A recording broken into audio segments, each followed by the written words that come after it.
Well, here I am, Grix 9, floating in the vast emptiness of space, watching what should have been the most glorious moment in Vorthani military history. Instead, I'm witnessing what can only be described as the universe's most spectacular cosmic joke. Let me back up a bit. You see, 3 rotations ago, our high command made what they thought was a brilliant tactical decision. Burn the human homeworld, they said. Eliminate their breeding ground, they said. They will scatter like frightened insects, they said. Oh, how wrong they were. And by they I mean every single one of our supposedly brilliant military strategists who now look about as smart as a plasma torpedo with a faulty detonator. The plan was simple, really, too simple, perhaps. The Vorthani Empire had been locked in this tedious conflict with humanity for approximately 47 standard cycles. These peculiar bipedal creatures had proven to be annoyingly resilient. Every time we thought we had them cornered, they'd pull some ridiculous stunt that would cost us ships, resources, and frankly our dignity. So our Supreme Admiral Corex Prime, in his infinite wisdom, decided enough was enough. Hit them where it hurts most, he announced during the Grand War Council. Destroy Earth. Without their homeworld, they will lose their fighting spirit. I remember raising one of my sensory appendages during that meeting. Sir, I had said, perhaps we should consider the psychological implications of such an action on a species that has demonstrated remarkable adaptability. The response, laughter. Actual, honest-to-nebula laughter from the entire War Council. Grix 9, Admiral Corex Prime had said with that condescending tone that made my exoskeleton itch. You spend too much time analyzing data. Sometimes, brute force is the only language these primitives understand. Well, Admiral, I hope you are enjoying your current view from the detention cells, because 3 rotations later, humanity just proved that they don't just understand the language of brute force, they have apparently written the entire damn dictionary. The attack itself went according to plan. I will give our military that much credit. Our fleet of 237 Devastator-class warships surrounded Earth like a metallic storm cloud. The humans put up their usual spirited defense, throwing everything they had at us. Their pilots flew with that characteristic recklessness that had earned them quite the reputation throughout the galaxy. Captain Zara Volkov of the human vessel Indomitable personally rammed 3 of our destroyers before her ship finally succumbed to plasma fire. Lieutenant Commander Jake Morrison somehow managed to jury-rig his damaged fighter's reactor into an improvised bomb that took out our flagship's entire port weapon array. And don't even get me started on Admiral Sarah Vasquez, who orchestrated a defensive pattern so chaotic that it actually worked for nearly 6 standard hours. But in the end, numbers prevailed. Our orbital bombardment platforms activated their thermal charges, and Earth burned. The flames were visible from 3 star systems away. The entire planet became a glowing ember in the cosmic darkness. Every city, every forest, every ocean boiled away into vapor. It was, by any military standard, a complete and total victory, except for one tiny detail that our brilliant strategists seemed to have overlooked. Humans, as it turns out, don't really need Earth to be human. I first noticed something was wrong when the refugee ships started arriving at the outlying colonies. Normal species, when their homeworld is destroyed, tend to fall into despair. They mourn, they panic, they lose cohesion as a civilization. We have seen it happen dozens of times before. Humans? Oh no. Humans did something entirely different. They got angry. Really angry. Within 48 standard hours of Earth's destruction, every human colony in the galaxy had received the same message. It was broadcast by Admiral Sarah Vasquez herself, speaking from the bridge of a heavily damaged human cruiser called Phoenix Rising. And let me tell you, that message was something to behold. To every human soul scattered among the stars, she had said, her voice carrying that particular quality that humans get when they are absolutely furious, but trying to stay calm. Today they took our cradle. They thought this would break us. They thought we would scatter and hide. They were wrong. The transmission continued. We are not defined by the dirt beneath our feet or the sky above our heads. We are defined by what burns in our hearts. And right now, what burns in our hearts is the absolute determination to show these alien bastards exactly what happens when you poke a sleeping bear. I had to look up what a bear was in their historical databases. Fascinating creature, really. Apparently, they were large, powerful predators on Earth that were generally peaceful unless threatened. When threatened, however, they became absolutely devastating. The metaphor, I realized, was disturbingly accurate. Within 72 hours, human colonies that had been quiet agricultural outposts for decades suddenly transformed into military production facilities. Mining operations that had been extracting rare metals for peaceful trade were retooled to manufacture weapon components. Research stations dedicated to studying exotic plant life began developing new forms of military technology. But here's the part that really caught our attention. The humans didn't just mobilize their existing resources, they started doing things that made absolutely no sense from a conventional military standpoint. Take the colony on Kepler 442b, for instance. This was a small agricultural world, with maybe 50,000 human settlers. Nothing special, just folks growing food and raising livestock. When the call to arms came, did they evacuate? Did they hunker down and hope for the best? No. They turned their entire agricultural infrastructure into the galaxy's most unlikely weapons laboratory. Dr. Elena Turretti, a xenobotanist who had been peacefully studying alien plant life for the past 15 years, suddenly became the inventor of what human military now calls biological warfare spores. These spores, when introduced into Vorthani ship atmospheres, cause a condition that roughly translates to explosive digestive distress. Let me put this in terms that might convey the proper impact. Imagine your worst case of food poisoning. Now multiply that by approximately 47. Now imagine it happening to your entire crew simultaneously while you are trying to operate a starship in combat conditions. The first Vortani patrol that encountered Dr. Turetti's agricultural innovations had to be towed back to base by automated drones because every single crew member was incapacitated. The official military report listed the cause as biological agent unknown, effects devastating, dignity permanently compromised. But wait, it gets better.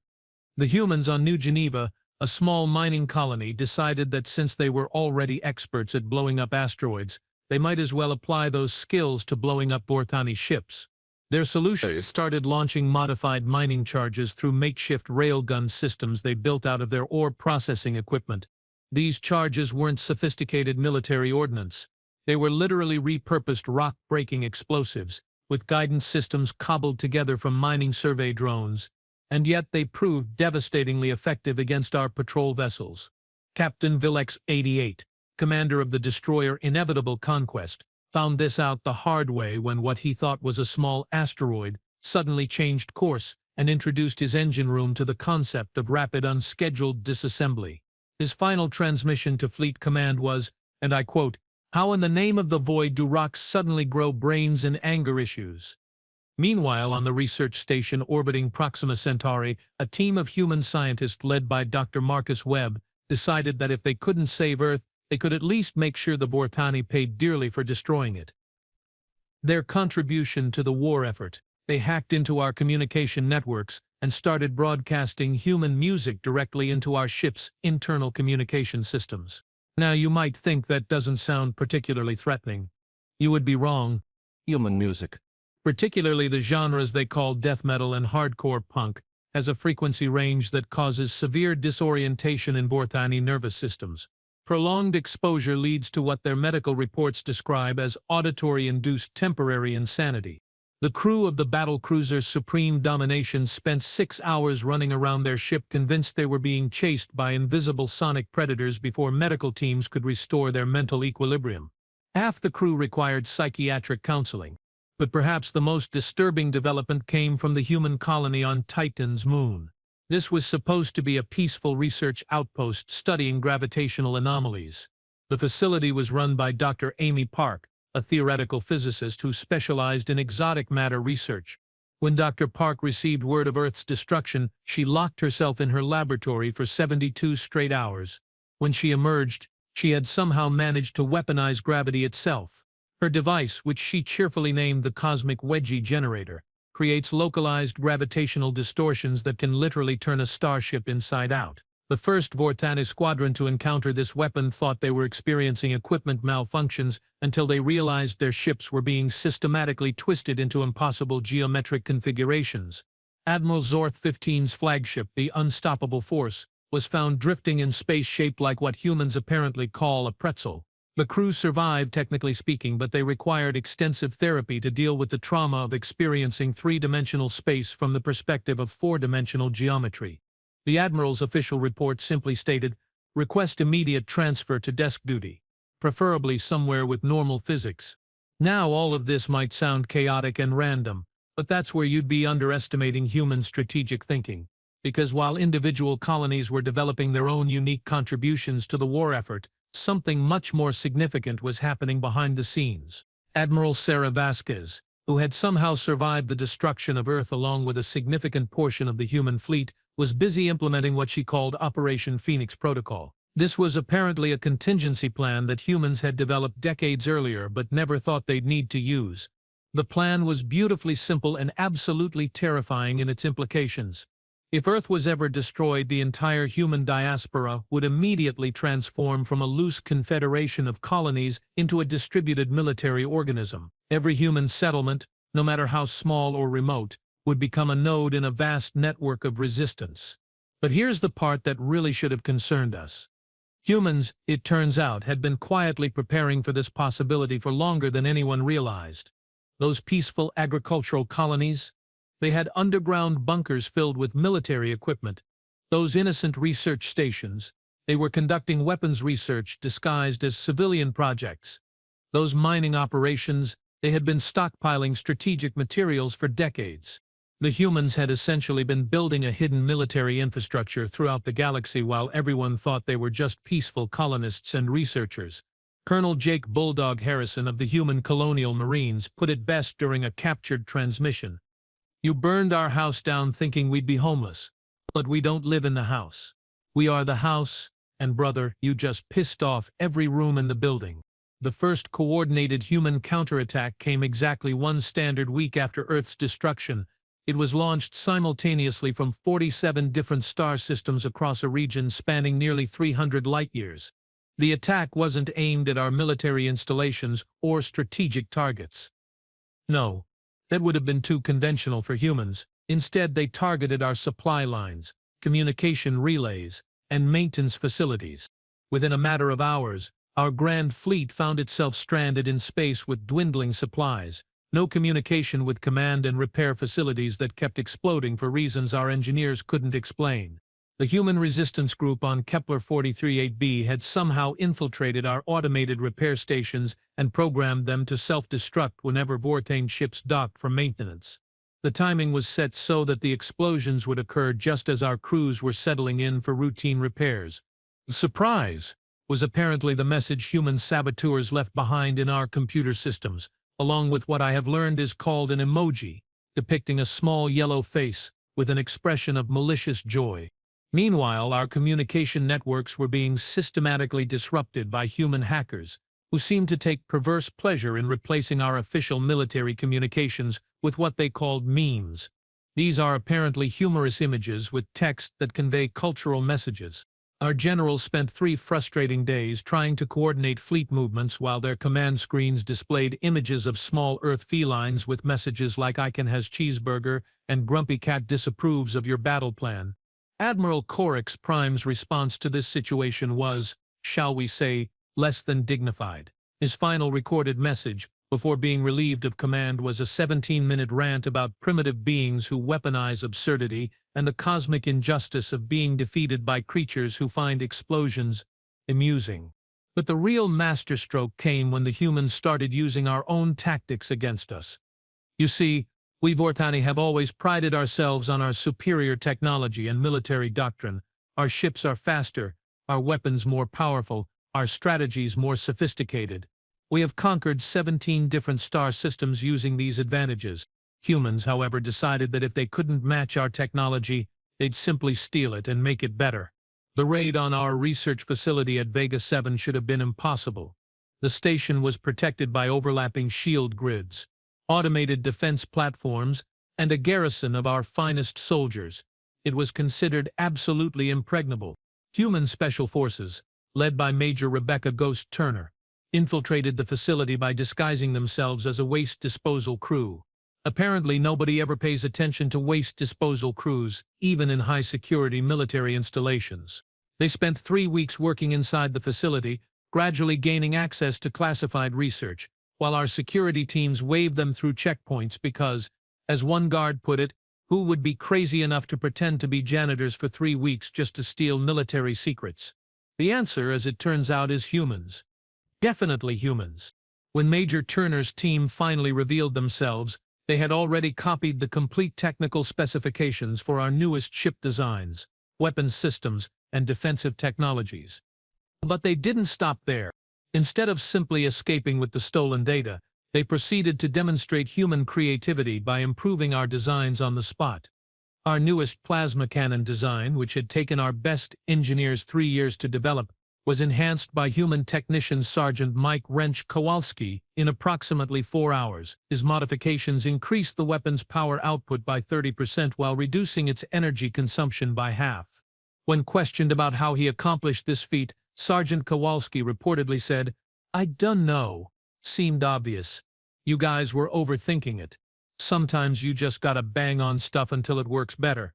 Our quantum shielding technology, pride of the Vortani Engineering Corps, was reverse-engineered and improved by Dr. Lisa Chen Nakamura using spare parts from a food replicator and what humans call duct tape. Her final report on the project noted, "Your shielding harmonics were completely out of phase." A first-year engineering student could have spotted the inefficiency. Also, duct tape really does fix everything. But the absolute pinnacle of human audacity came when they somehow managed to steal one of our Devastator-class battleships. The Devastator Cosmic Superiority was our newest and most advanced warship. It carried enough firepower to level an entire planet and was protected by the most sophisticated security systems the Vortani Empire had ever developed. Humans stole it by sending them a pizza delivery. I will let that sink in for a moment. Lieutenant Commander Tony Fast Eddie Romano approached the ship in a small civilian vessel claiming to be delivering food to the crew. When challenged by ship security, he produced what appeared to be a legitimate delivery order for 50 large pizzas with extra cheese and pepperoni, plus garlic bread and soda. The order was so specific and official-looking that the ship's security chief, Captain Helix 45, actually checked the galley records to see if someone had placed the order. When the records showed no such request, Captain Helix 45 decided that someone in the crew had probably placed a personal order and forgot to log it properly. Rather than turn away what seemed to be perfectly good food, he allowed Lieutenant Commander Romano to dock and deliver the pizzas. What Captain Helix 45 didn't realize was that the pizzas were actually sophisticated infiltration devices designed to look and smell exactly like human food.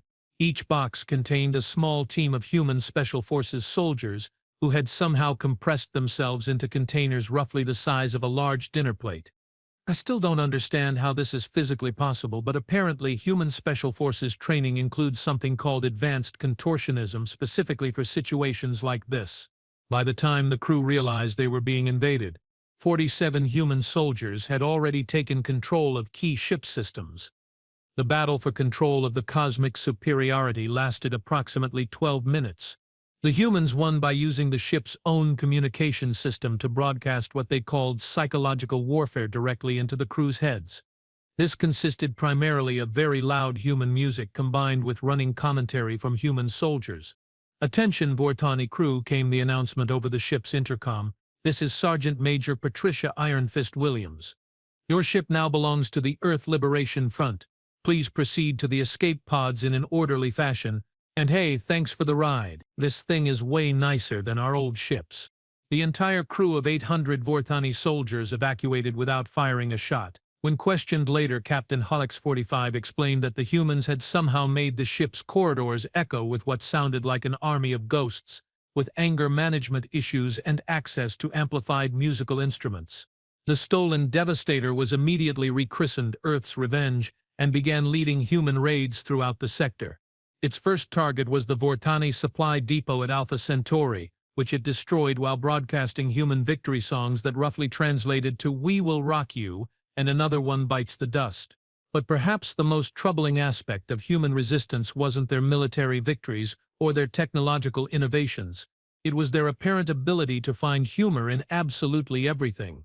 Human propaganda broadcasts, which somehow managed to reach every corner of Vortani space, didn't focus on the tragedy of Earth's destruction or calls for revenge. Instead, they featured comedy shows.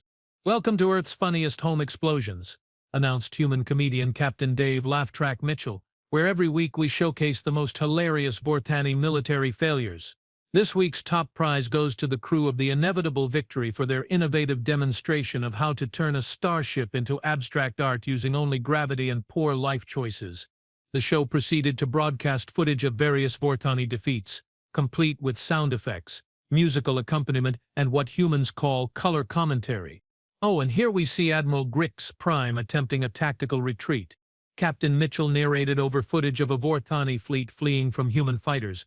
Notice the classic flailing appendages of panic maneuver, executed with all the grace of a drunk asteroid miner in a gravitational field. These broadcasts became so popular among human colonies that they started holding viewing parties. The psychological effect on Vortani morale was devastating. It's one thing to be defeated in battle, it's quite another to have your defeats turned into entertainment programming. But the final straw, the moment when our high command realized that they had made a catastrophic miscalculation, came when the humans started broadcasting recruitment advertisements. "Are you tired of the same old boring military service?" asked a cheerful human voice over images of colorful explosions and laughing soldiers. "Join the Earth Liberation Front. We offer competitive compensation, excellent benefits, and the opportunity to use alien technology to blow stuff up in increasingly creative ways. No experience necessary, but a sense of humor is required. Warning: side effects may include uncontrollable laughter, enhanced creativity, and the sudden ability to turn household objects into weapons of mass destruction." The advertisements worked, not just on humans, but on species throughout the galaxy who had been watching the conflict with growing amazement. Within 2 standard weeks, the human resistance had received volunteer fighters from 12 different alien civilizations. The Kepler Mining Guild offered their expertise in explosives. The Andromedan Research Collective provided advanced scientific equipment. Even the notoriously peaceful Centauri Meditation Society sent a battalion of warrior monks who specialized in aggressive pacification techniques. But the most shocking defection came from within our own ranks. Commander Lykes 92 of the Vortani 3rd Fleet officially surrendered his entire battle group to human forces after what he described as prolonged exposure to human tactical doctrine. His official statement read, "After engaging human forces for 37 consecutive days, I have concluded that they are either completely insane or operating according to strategic principles so advanced that they appear to be insane. Either way, I would prefer to fight alongside them rather than against them. Also, their food is surprisingly good." And that's when I began to understand the true scope of what had happened. We hadn't just failed to destroy humanity by burning their homeworld. We had accidentally created something much more dangerous. We had turned humans from a peaceful, slightly eccentric species into a galactic force of nature. They didn't just survive the loss of Earth, they transcended it. The humans who had lived on Earth were bound by gravity, atmosphere, and the limitations of a single world. The humans who emerged from Earth's ashes were limited only by their imagination and their apparently boundless capacity for turning tragedy into motivation. And as I float here in my observation pod, watching human ships dance through space with a grace that makes our finest pilots look like stumbling children, I can't help but appreciate the cosmic irony of our situation. We thought we were extinguishing a small fire. Instead, we scattered sparks across the entire galaxy. And now the whole universe is burning with human laughter, human ingenuity, and human determination. The war isn't over. In fact, I suspect it's just beginning. But one thing has become absolutely clear. Whatever happens next, the galaxy will never be the same. Because humans, as it turns out, don't just thrive in fire. They become fire. 6 standard months after Earth's destruction, I found myself in the most unlikely position imaginable. Me, Grix 9, former Vortani intelligence analyst, current refugee aboard a human vessel called Cosmic Karma. And yes, before you ask, the irony is not lost on me. How did I end up here? Well, that's a story involving human logic which, as I have learned, operates on principles that would make a quantum physicist weep with confusion. It started when my own people decided I was asking too many inconvenient questions about our military strategy. apparently suggesting that maybe we should try talking to the humans instead of continuing to fight them was considered defeatist thinking and potential treason. The final straw came when I submitted a report titled "Why Everything We Know About Human Psychology is Catastrophically Wrong, and How We Can Stop Making It Worse." The High Command's response was to assign me to indefinite deep space reconnaissance, which is Vorthani military speak for go away and don't come back. So there I was, drifting alone in a single-pilot scout ship, contemplating the cosmic joke that had become my life, when a human patrol found me. I expected to be vaporized immediately. Instead, I received a communication that began with, "Hey there, lonely alien friend. This is Captain Rosa Martinez of the Earth Liberation Front vessel Cosmic Karma. You look like you could use a cup of coffee and a friend. Mind if we beam you aboard?" The casual friendliness was so unexpected that I actually checked my translation software twice to make sure I was understanding correctly. Within minutes, I found myself sitting in what humans call a rec room, drinking something called coffee, while Captain Martinez explained that they'd been monitoring Vorthani communications and knew about my unfortunate employment situation. "So," she said, settling into a chair with the kind of relaxed confidence that would have terrified my former commanders, "want to tell us what your people are really planning? Because from where we are sitting, it looks like they are about to make things a whole lot worse for everyone involved." And that's how I learned about Operation Stellar Cleansing. Oh yes, dear reader, because apparently burning one human world wasn't enough for our brilliant military leadership. No, they had decided that the only way to deal with the human problem was to systematically destroy every single human colony in the galaxy. The plan was ambitious. I will give them that. 3 massive fleet groups, each numbering over 500 ships, would coordinate simultaneous strikes against human settlements across 47 star systems. The goal was complete extermination within a single standard month. Admiral Corex Prime, who had apparently been promoted rather than court-martialed for his Earth strategy, called it the final solution to the human question. The name alone should have been a warning sign, but subtlety was never our species' strong suit. When I finished explaining the operation to Captain Martinez and her crew, the silence in the room was deafening. For a moment I thought maybe I had finally managed to shock humans into speechlessness. Then Lieutenant Commander Buck Thompson, a grizzled human with scars across half his face, started laughing. Not angry laughter, not bitter laughter, but genuine delighted laughter. "Oh, this is perfect," he said, slapping his knee. "Absolutely perfect. They are going to try to wipe out 47 colonies simultaneously." "Buck," Captain Martinez said slowly, "I'm not seeing the humor here." "Don't you get it, Rosa?" Buck grinned. "They are about to attack 47 human colonies that have spent the last 6 months preparing for exactly this kind of assault. Colonies that are now armed with stolen Vorthani technology, supplied by half the galaxy's rebel groups, and run by people who have had 6 months to think really hard about creative ways to hurt anyone stupid enough to attack them." He turned to me with that terrifying human smile. "Greeks. Buddy, how many ships total are they sending?" "Approximately 1,500, I replied. 1,500 ships, Buck repeated thoughtfully, "against 47 colonies that are expecting them." He looked around the room. "Anyone want to place bets on how this is going to go?" The room erupted in what I can only describe as gleeful chaos, as humans began enthusiastically discussing the various ways the operation was likely to fail. Captain Martinez raised her hand for silence. "All right, people. As entertaining as this speculation is, we need to warn the colonies and coordinate our response." She looked at me. "Rich, how long do we have?" "The operation begins in 18 standard days," I said. 18 days, she mused. "That should be plenty of time for humanity to prepare a proper welcome party." And oh, what a welcome party they prepared.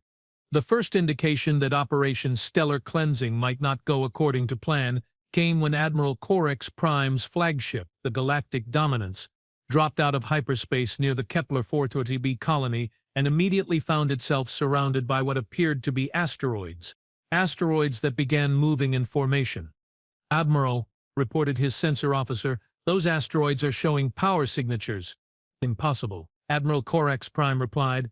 "Asteroids don't have power signatures." That's when the asteroids opened fire. What Admiral Corex Prime had encountered was humanity's latest innovation, Project Trojan Horse. Over the past 6 months, human engineers had been quietly converting actual asteroids into mobile weapons platforms. Each steroid, as humans had nicknamed them, was equipped with stolen Vortani plasma cannons, shield generators, and enough surprises to make any military planner weep. The galactic dominance lasted approximately 4 minutes before its crew abandoned ship. The final transmission from Admiral Corex Prime was a series of increasingly panicked orders followed by what sounded suspiciously like sobbing. But that was just the beginning.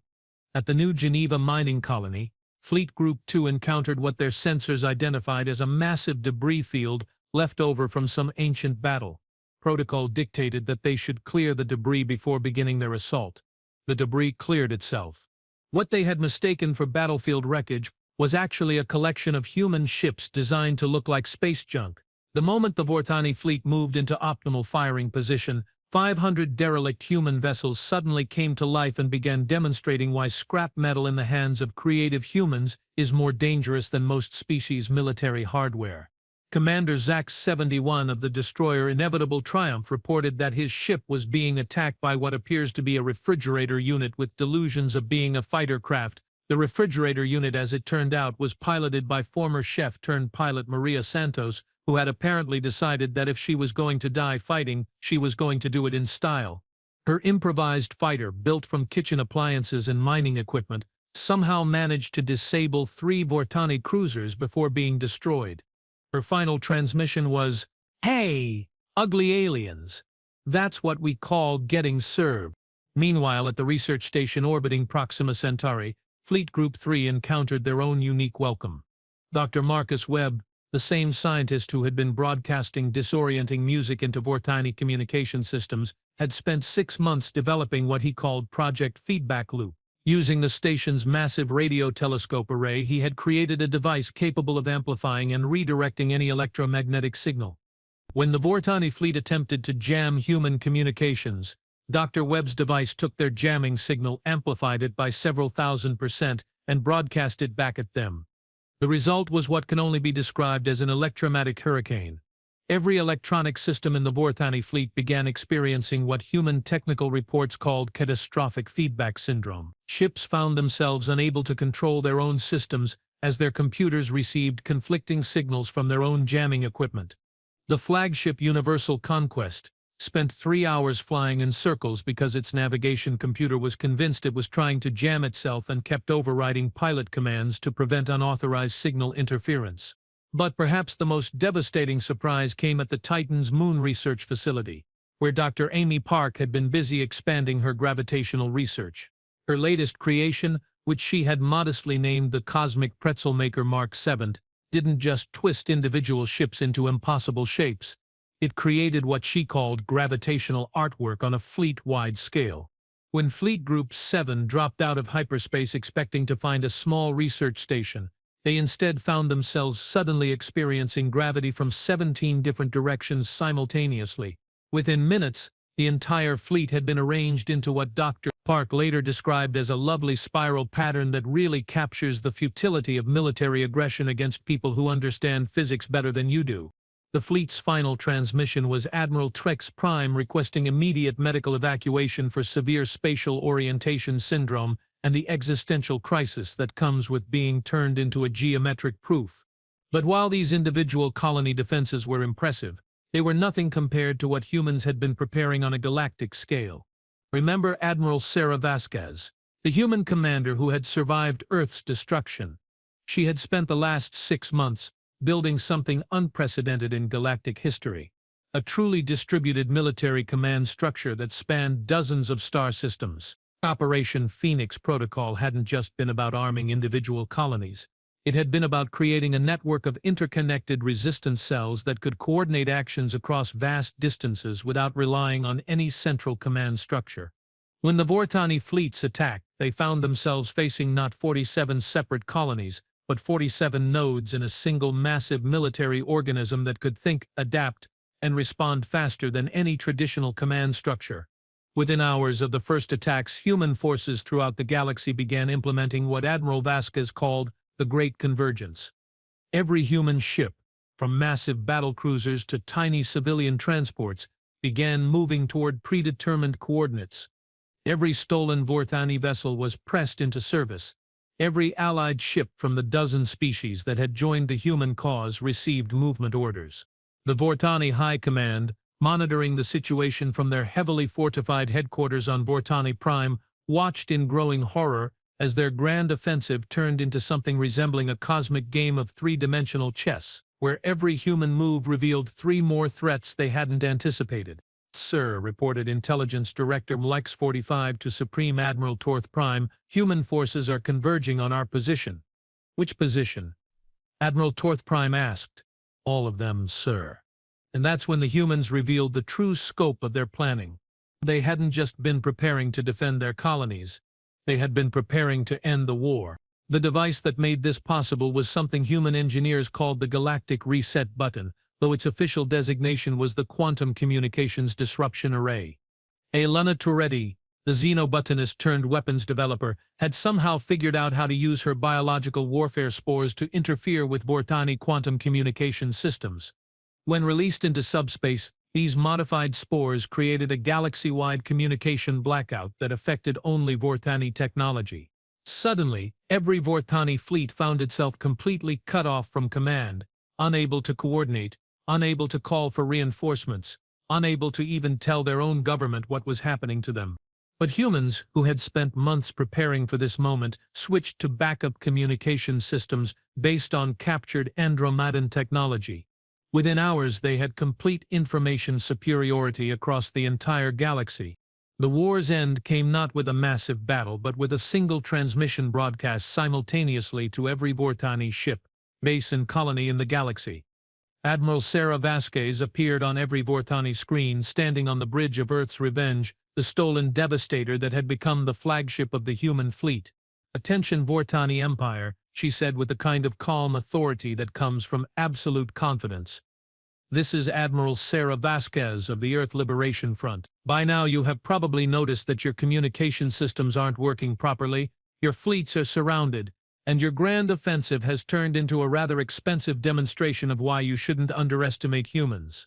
She paused, allowing the implications to sink in. "We are going to make this simple for you. You have exactly 24 standard hours to order the complete withdrawal of all Vorthani military forces from human space. You will also provide reparations for the destruction of Earth in the form of technology transfers, resource shipments, and a formal apology that includes the phrase, 'We severely underestimated the humans, and we are really, really sorry.'" Another pause, this one accompanied by what I had learned to recognize as the human predatory smile. "If you refuse these terms, we will demonstrate exactly what a species that has transcended the need for a homeworld can accomplish when they are properly motivated. And trust me, we are extremely motivated." The transmission ended with footage of human forces throughout the galaxy, thousands of ships moving in perfect coordination, carrying weapons that defied conventional understanding and crewed by beings who had somehow turned the destruction of their world into the foundation of their strength. The Vorthani High Command's response came in exactly 23 hours and 57 minutes.